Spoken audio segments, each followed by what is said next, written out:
I'm Steve McKenzie. I'm an interior designer here in Atlanta, and we thought it'd be fun to take you on a tour of homes that are on the market right now and share with you what we would like to do. Today I'm here with Allie Mae, and Allie, welcome. Thank you. And tell us about this place and tell us about yourself. Sure, I'm Allie Mae. I'm with Atlanta Fine Homes, Sotheby's International Realty. Today we are in a community on the west side of Atlanta called M West. It is an industrial gated community. It's a really popular neighborhood and very urban and hip and close to so much that Atlanta has to offer. I am so excited about the space. It's really a neat community. It's fun to be here. And it would be a fun place to move in. You know, every time I go anywhere, I always think, what would I do if I moved into this? And I could see myself living here. It's very exciting. And I love the west side. But tell us a little bit, before we get into it, do you have any rules of thumb? If someone buys a home, what they should spend on kind of the hardscapes, updating? Sure. I'm just curious. Sure, yeah, I have a rule of 5 that a lot of my clients, when they see this, will laugh because most of them don't follow it.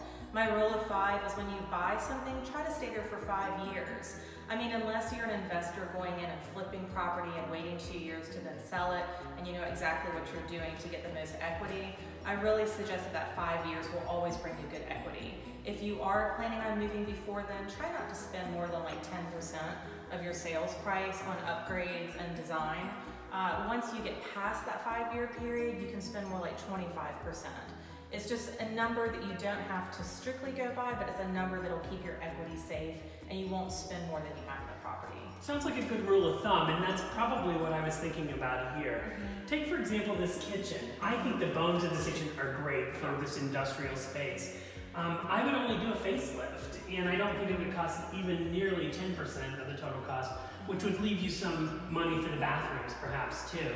But all I would do in here, I think these cabinets, you see them everywhere in this color.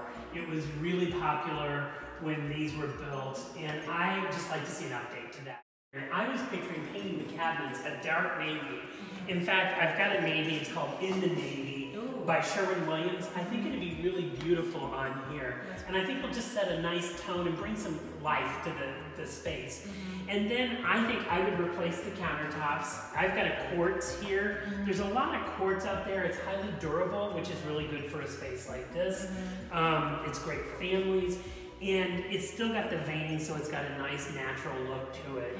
And the last thing I thought I'd do is I like a little warmth on that navy. I think a pole that's this satin brass would just be beautiful and bring everything together. I love the appliances. I would stick with the stainless.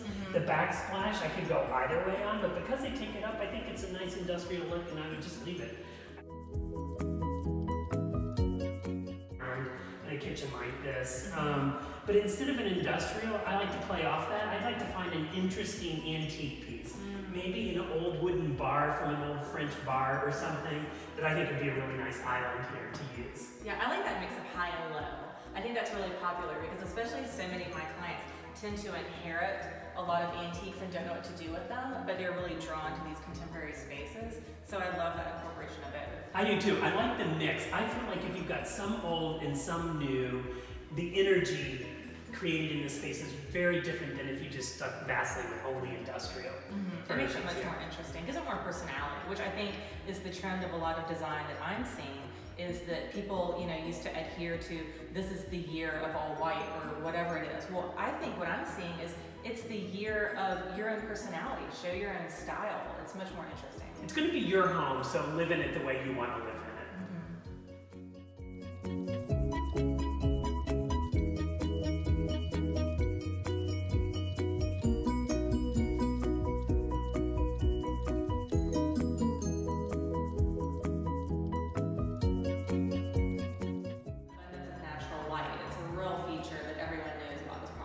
I think that's what excited me most for these windows, and then I love the industrial staircase and mezzanine up above.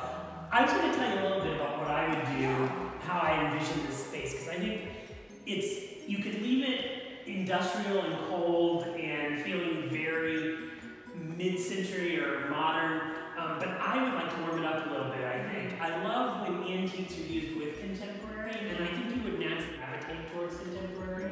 But I definitely would put floor-to-ceiling draperies here. I just think that would be wonderful. Kind of a neutral linen-like fabric, maybe with a border of a leading edge. But I just think it'll frame this beautiful view out the window so perfectly.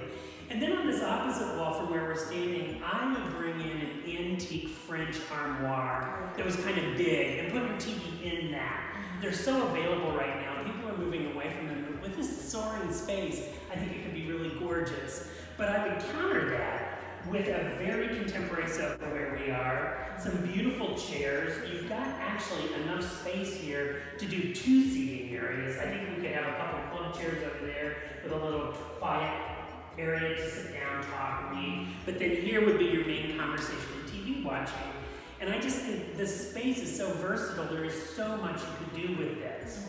No, I mean, I like that idea. It would really soften the hardness of the architecture. Yeah, absolutely. And these floors are beautiful, these pine floors. But I would put some rugs down just to warm it up again. I just think it'd make a big, big difference. But I just wanted to share with you what my vision would be for such a beautiful space. I think that sounds lovely. Thank you. Noah, thanks for joining us. And I hope you'll follow along as we talk more real estate in the future.